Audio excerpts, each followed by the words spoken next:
Olá, queridos, tudo bem?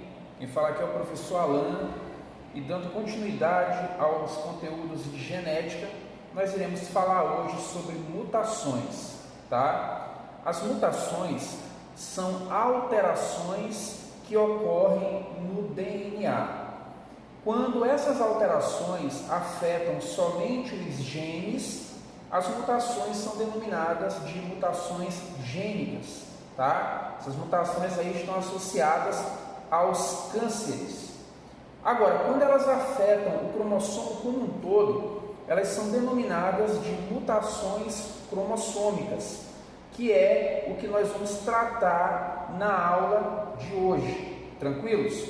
As mutações cromossômicas são alterações tanto na estrutura como na quantidade dos cromossomos. Quando essas alterações afetam a estrutura do cromossomo, elas são classificadas como mutações estruturais. E quando elas afetam a quantidade dos cromossomos, elas são chamadas de mutações numéricas. A princípio, nós vamos falar sobre as mutações estruturais e logo em seguida nós falaremos sobre as mutações numéricas. Tranquilos? Então vamos lá. As mutações estruturais, como eu já falei, elas afetam a estrutura do cromossomo e elas são divididas em 4 tipos. A primeira delas é chamada de deleção. De maneira bem objetiva, na deleção, o cromossomo aí, ele fica faltando um pedaço, ok? Aqui nós temos à esquerda um cromossomo normal e você observa que esse pedaço do cromossomo aqui foi deletado, foi diminuído. E olha como é que fica o tamanho dele. O cromossomo ele fica menor, tá bom? Porque fica faltando um pedaço e, consequentemente, alguns genes, tudo bem? Mais na frente eu irei tratar aí de uma doença que afeta a espécie humana provocada por uma deleção, tudo bem? Vamos lá. Da mesma maneira que pode faltar um pedaço, pode também ser acrescido um pedaço. A gente chama esse tipo de mutação estrutural de duplicação, tá bom? Então você observa que esse pedacinho do cromossomo aqui, ó, ele foi duplicado, tá? De modo que ele aparece aqui em duplicata no cromossomo afetado. Tranquilos? Como nós não temos aí uma diminuição do número de genes, a gente não tem aí nenhuma doença associada. Tranquilos? Aqui, no próximo caso, nós vamos ter aqui um segmento do cromossomo invertido e por isso a mutação é chamada de inversão. Então você observa que esse pedacinho aqui, ó, ele foi invertido e ele aparece aqui no cromossomo mutado. Como também não há diminuição do número de genes, então nós não temos nenhuma implicação em relação a essa mutação. Tranquilos? Até então? Vamos aqui avançar falando do último tipo de mutação estrutural. Essa mutação é chamada de translocação. O que é isso? Existe um conceito que você aprendeu lá no primeiro ano chamado de permutação ou crossing over, que significa troca de pedaços de cromátides entre cromossomos homólogos, entre cromossomos que estão pareados, tudo bem? A translocação, que é um tipo de mutação estrutural, consiste na troca de pedaços entre cromossomos não homólogos. Os cromossomos eles não estão pareados, mas estão próximos, e aí pode acontecer de eles trocarem pedaços. E quando isso acontecer, nós temos aí uma mutação chamada de translocação. Tranquilos até então? Nós também vamos estudar alguns casos de doenças na nossa espécie que são provocadas por translocação. Tranquilos? Mas antes eu quero ver com vocês um caso de doença que afeta a espécie humana causada por uma deleção. A gente viu que na deleção o cromossomo ele fica faltando aí um pedaço. Então o indivíduo ele acaba tendo no cromossomo mutado um número menor de genes, tá? E isso pode provocar algumas alterações, tá? E a principal delas, que acomete a espécie humana, é chamada de síndrome de Cri-du-Chat, também chamado de síndrome do miado do gato. Tranquilos? Vamos já ver por que acontece isso. Queria antes mostrar para vocês aqui o cromossomo. O cromossomo de número 5, na verdade o par de cromossomos número 5, tem dois cromossomos. Esse que está aqui à esquerda e esse que está à direita. Observe que o cromossomo que está à direita, ele apresenta aqui, ó, uma diminuição no braço curto do cromossomo, tá? Então o cromossomo aqui, ele apresenta dois braços, um braço longo, que é esse que está embaixo, e um braço curto. Você pode ver aqui pelo cromossomo que está à esquerda, tá? Um braço longo e um braço curto. E especificamente no braço curto do cromossomo de número 5, que está aqui à direita, falta um pedaço. Tá bem aqui, ó, a região que foi deletada, bem aqui desse lado. Tudo bem? Por conta dessa deleção, alguns genes são diminuídos. E essa diminuição no número de genes vai acarretar nessa síndrome de Cri-du-Chat. Essa síndrome é caracterizada por assimetria facial, microcefalia e uma má formação na laringe. Por conta dessa má formação na laringe, toda vez que a criança chora, ela acaba emitindo um som semelhante ao miado de um gato. Por isso que essa síndrome é chamada de síndrome do miado do gato. Tudo bem? Tranquilos? Vamos aqui agora para um caso que afeta a espécie humana no que diz respeito aí à translocação. Essa translocação, que é a troca de pedaços de cromátides entre cromossomos não homólogos, ela pode aí fazer com que apareçam cânceres, quadros de infertilidade e até mesmo síndrome de Down. A gente está acostumado a ver que a síndrome de Down é uma trissomia do cromossomo 21, tá? A gente vai até ver isso mais na frente. Só que, de acordo com pesquisas recentes, 5% dos casos de síndrome de Down estão associados aí a uma translocação que acontece entre os cromossomos 14 e 21. Tudo bem? Tranquilos até então?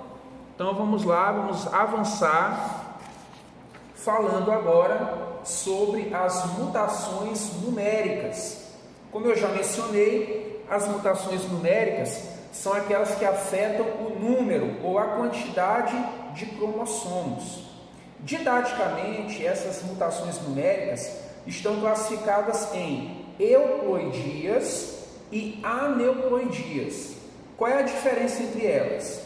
Nas euploidias, o indivíduo ele vai ter lotes cromossômicos a mais ou a menos. Quando eu falo em lote cromossômico, eu estou me referindo a um conjunto N de cromossomos. Por exemplo, na espécie humana, um conjunto N de cromossomos equivale a 23 unidades cromossômicas. Então, se um de nós, por exemplo, nascesse com 23 cromossomos a menos, ou então com 23 cromossomos a mais, aí nós teríamos aí uma euploidia. É claro que isso não acontece na nossa espécie, mas acontece em vegetais e também em outros animais, tá bom? Então vamos lá, vejamos quais são os tipos de euploidias. Nós temos a monoploidia, que é quando o indivíduo nasce com um lote cromossômico a menos, tá? Temos a triploidia, que é quando ele nasce com um lote cromossômico a mais, ou seja, em vez de ele ser 2N, que é o normal, o indivíduo vai ser 3N, correto? E temos também casos de tetraploidia, que é quando o indivíduo nasce com 2 lotes cromossômicos a mais. Em vez de ele ser diploide, ele é tetraploide. Tranquilos até então? E vamos agora para as aneuploidias, que é o que mais aparece nas provas de vestibular. Nas aneuploidias, o indivíduo vai apresentar unidades cromossômicas a mais ou a menos. Tranquilos até então? Quais são os principais casos que a gente tem de aneuploidias? Nós temos a nulissomia. Nulissomia é quando o indivíduo nasce com 2 cromossomos a menos, lembrando, 2 unidades de cromossomos a menos, beleza? Tranquilos? Temos a monossomia, que é quando o indivíduo nasce com 1 cromossomo a menos, e temos as trissomias, que é quando o indivíduo nasce com 1 cromossomo a mais. Destas aneuploidias, as mais importantes, as que mais caem no vestibular, são as monossomias e as trissomias. E agora eu vou trazer exemplos para ficar mais fácil de você identificar. A primeira aneuploidia aí é chamada síndrome de Turner. A síndrome de Turner, ela só vai acometer mulheres, tá bom? Então prestem atenção. O nosso conjunto diploide de cromossomos equivale a 46 unidades, tá bom? Essas 46 unidades estão organizadas em 23 pares. Então nós temos aqui, ó, até o 22º par é cromossomo autossômico. Então nós temos 22 pares de cromossomos autossômicos e 1 par de cromossomo sexual. Só que você observa aí que o portador de síndrome de Turner, no último par, ele na verdade não tem um par, ele só tem 1 cromossomo isolado. Então ele tem 1 cromossomo a menos. Isso consiste em uma monossomia, tá? Então a síndrome de Turner é uma monossomia.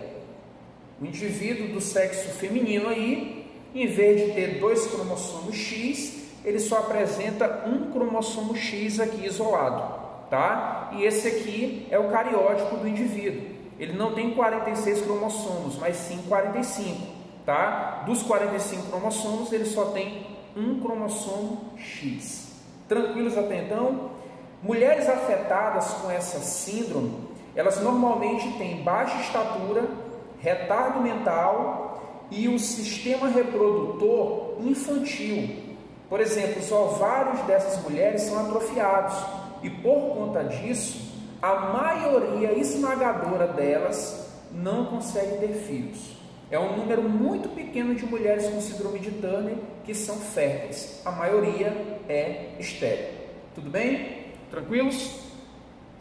Vamos aqui agora para a segunda aneuploidia, chamada de síndrome de Klinefelter. A síndrome de Klinefelter aí já é caracterizada por 1 cromossomo a mais. Na síndrome de Turner, o indivíduo tinha 1 cromossomo a menos. Na síndrome de Klinefelter, ele tem 1 cromossomo a mais. E detalhe, ao contrário da síndrome de Turner, que só afeta mulheres, a síndrome de Klinefelter ela só afeta homens, tá bom? Olha como é aqui, ó. O indivíduo ele vai ter os 22 pares de cromossomos autossômicos, todos normais, e bem aqui, no que era para ser um par de cromossomo sexual, o indivíduo na verdade tem 3 cromossomos, tá? O indivíduo do sexo masculino normalmente ele tem 1 cromossomo X e 1 cromossomo Y, mas aqueles que são afetados pela síndrome de Klinefelter, eles vão apresentar aí 2 cromossomos X, tá? Tranquilo? Quando a gente vai escrever o cariótipo desses indivíduos, a gente coloca agora, ó, 47, que é o número total de cromossomos que ele tem, e desses 47, 2 são do tipo X e somente 1 do tipo Y. Tudo bem? Homens afetados pela síndrome de Klinefelter, eles normalmente apresentam uma quantidade de pelos bem pequena no corpo, isso por conta da diminuição da testosterona. Isso faz com que a massa muscular também seja pequena, tranquilos? Então a gente observa que o homem com esse cromossomo X a mais, ele tende a ter o corpo feminilizado. Até mesmo o crescimento das mamas pode acontecer nesses indivíduos, tá? Crescimento de mamas, pouca quantidade de pelos no corpo, tá? São as características principais que afetam homens com síndrome de Klinefelter. Tranquilos até então? Vamos agora para mais uma aneuploidia, que na minha opinião é a mais famosa dentre todas, que é a síndrome de Down. A síndrome de Down é uma trissomia, porque no caso o indivíduo ele tem um cromossomo a mais, e ela é do tipo autossômica. A síndrome de Klinefelter é uma trissomia sexual, porque o par afetado pela trissomia é o par de cromossomo sexual, tá bom? No caso da síndrome de Turner, o par afetado é o par 21, e o par 21 corresponde a cromossomos autossômicos, tranquilos? Pelo fato dessa trissomia ser autossômica, ela pode afetar tanto homens quanto mulheres, tá bom? Diferentemente da síndrome de Turner, que só afeta mulheres, e da síndrome de Klinefelter, que só afeta homens. Tudo bem? Tranquilos? Então, o que vai acontecer? Bem aqui no par 21, em vez de termos um par de cromossomos, uma dissomia, nós temos 3 cromossomos, ou seja, uma trissomia. Ou seja, o indivíduo vai ter 47 cromossomos, tá? Podendo ser do sexo feminino, XX, ou do sexo masculino, XY, só que bem aqui no par 21 ele tem um cromossomo a mais, tá bom? É dessa maneira que a gente representa o cariótipo de um portador de síndrome de Down. Tranquilos até então? Tudo bem? Um detalhe em relação a essas aneuploidias. Você poderia me perguntar, professor, mas como é que elas surgem? É em decorrência de quê? Tá? Existe um processo que acontece durante a formação dos gametas, tá? Chamado de disjunção cromossômica. Ou seja, se você lembrar bem, durante o processo meiótico, durante lá a divisão celular, tem uma fase chamada de anáfase, onde os cromossomos eles são separados, tá bom? Então, o que pode acontecer? Durante a formação dos gametas, pode não haver essa disjunção cromossômica, essa separação cromossômica. E aí, por conta disso, os gametas formados vão ter cromossomos a mais ou cromossomos a menos. E quando esses gametas estão envolvidos na fecundação, automaticamente tendem a nascer crianças ou com cromossomos a mais ou com cromossomos a menos. Então, a causa desse processo é o processo de não disjunção cromossômica. Tranquilos até então? Eu espero que minhas explicações tenham sido claras, mas se elas não foram, por gentileza, entrem em contato por meio do WhatsApp. Tudo bem? Um abração, fiquem todos com Deus e até a nossa próxima aula.